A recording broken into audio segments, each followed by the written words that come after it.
I didn't understand this stuff. And so when you don't understand it, you should close it. After 2 weeks after buying it, I'm like, shit, what the hell's this? I would have made 5 times as much money. That's the greatest trade on earth. And I'll continue to do that trade until the day I die.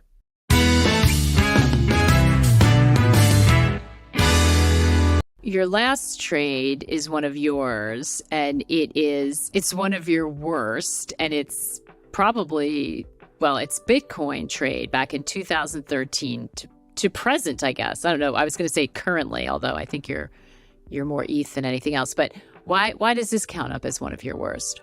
So we talked about trade construction. We talked a bit about time horizon. We've talked about when to be greedy, all of these things. And this is a story of me learning other things as well and trying to put it all together, doing the right thing and still getting it wrong. After the European financial crisis, the sovereign crisis in 2012, and most people have heard the story that, this became the reason we started Real Vision, because people got destroyed by it. But I also wanted to start the world's safest bank because I knew that we didn't own any assets. Cyprus had taken all the money out of the banking system. It was a terrifying time, and I knew that debt burdens hadn't gone away. So that's when I got introduced by a good friend of mine, Emil Woods, another, I think he's ex-Goldman, who ran a large hedge fund in New York. And he's like, you need to look at Bitcoin. Forget the bank. Here's something interesting. And so 2012, I first look at Bitcoin properly. I write the first macroeconomic strategy paper on Bitcoin. I do the analysis and say, well, if it's like gold, then we know kind of how much gold's above ground, and we know how much gold is probably below ground. We have an idea. That's called a stock to flow. And I could probably back that out in Bitcoin to give us an idea of what this bloody thing's worth. Because we know it's interesting, but we don't know what it's worth. So the macro guys were interested, but didn't know. And it had already done a decent, cycle already. It performed extremely well. So it was interesting. And so at the time, Bitcoin was at $200. And I thought, the maths worked out that it was worth $1 million. That's with the equivalent of gold at around 1,300, which is not a million miles from now, right? Gold's actually gone nowhere over that period of time. So it's worth $1 million, and it's at $200. So learning the lessons of hubris, I'm just going to discount myself by 90%. And I like to do this periodically. I just said, well, I think it's worth $1 million. Let's rate the Raoul is an idiot factor by 90%. We'll turn up the idiot dial 90%.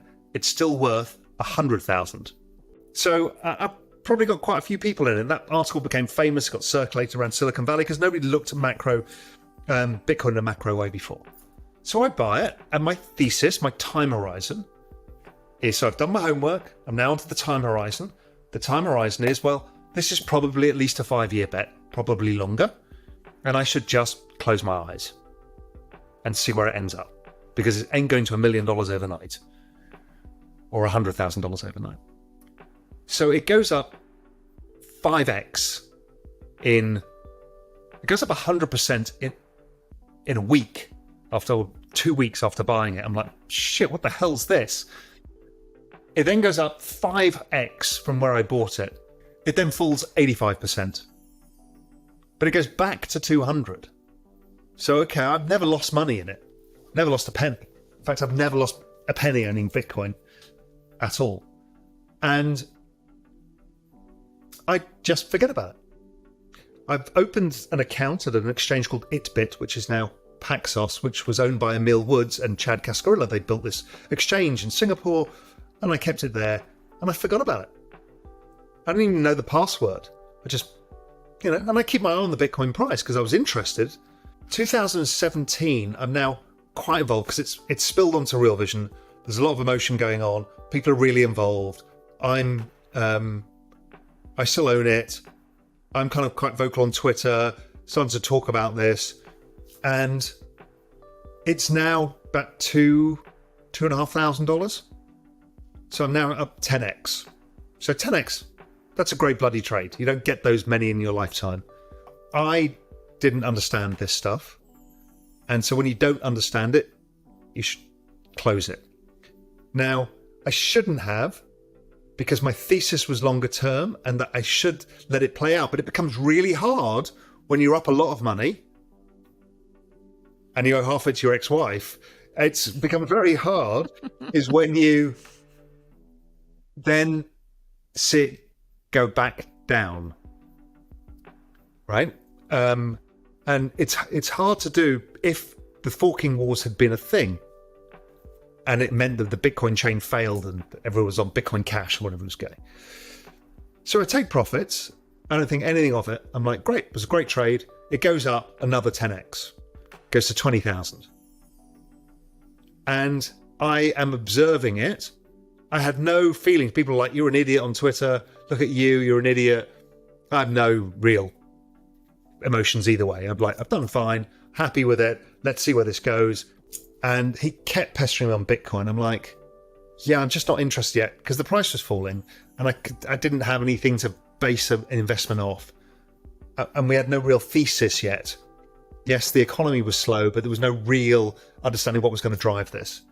And so March 2020, there it goes. It plummets right from that wedge, top of the wedge, straight into the middle of the range. I'm like, I have to buy it. And so I put in all available cash. Yeah, I had some other positions at the time. I had Eurodollar futures and I had some other stuff, gold and other stuff. But anyway, I bought it. I made a big thing of it. And that was at around 6,500. And it explodes higher. And it goes up to 68,000 and back down to where it is now. And I switched into ETH and made, that was a great call because it made a lot more money from it. And this bet in March was by far bigger than my original bet. Massively bigger. It's like I just put everything in, irresponsibly long. I then bought it again, but at a much higher price than I sold it.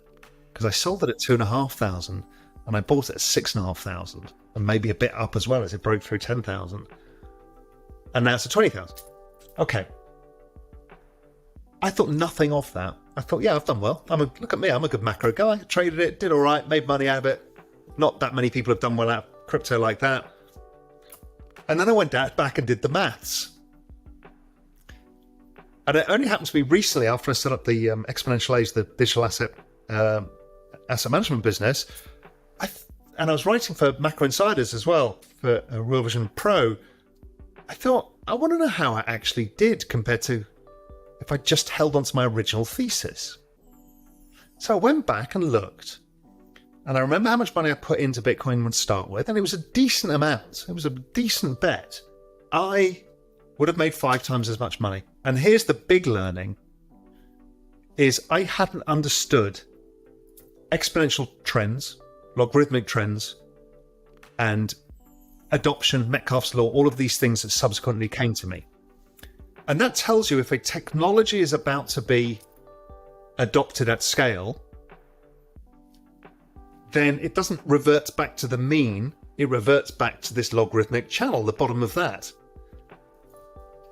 And so you should buy, unless something completely changes your trade thesis, you should just buy at the bottom of the channel when it gets oversold. So I figured out if I just added the same amount every time as my original bet in the couple of times that it got to the bottom of the channel, I'd have made 25 times my money. Oof. I cannot see a world in which this probabilistically does not play out. There is no way, and I've just done an interview with a good friend of mine, Emad Mostak, on about artificial intelligence. There is no way that this is not happening faster at a bigger scale than anything you've ever seen in your life before. And that's the same with robotics. That is the same with space travel. That is the same with the Internet of Things. That's the same with genetic sciences. It's the same with blockchain technology. I mean, these things are happening.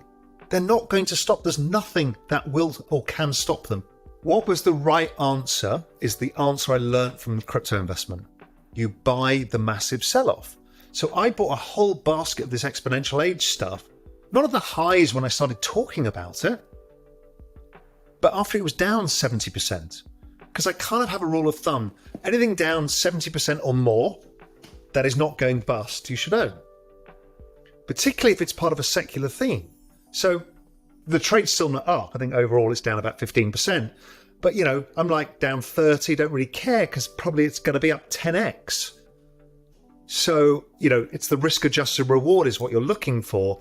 Down 30%, up 10 times, you'll take that risk reward all day. Even if I'm wrong, let's discount me.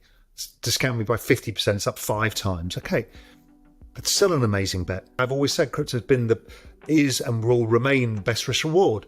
But for equities, these are interesting too. And I just think it's intellectually important to participate in something so disruptive that even if it may not make as much money as you might make in crypto overall, I think it's just really important to be involved.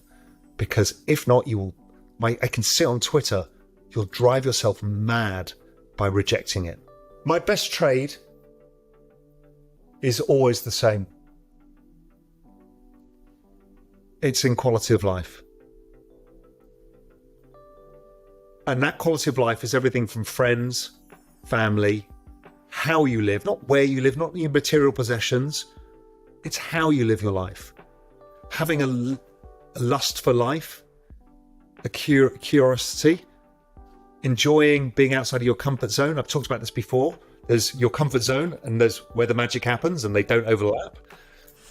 It's that experience of life itself is the best trade. And the game is to accumulate as much quality of life. And that can be a walk in nature. Or it doesn't have to be anything. It's not material. It's a quality of life. And if you've got that and your bank is full, your account is full of quality of life and quality of life experiences, that's the greatest trade on earth. And I'll continue to do that trade until the day I die.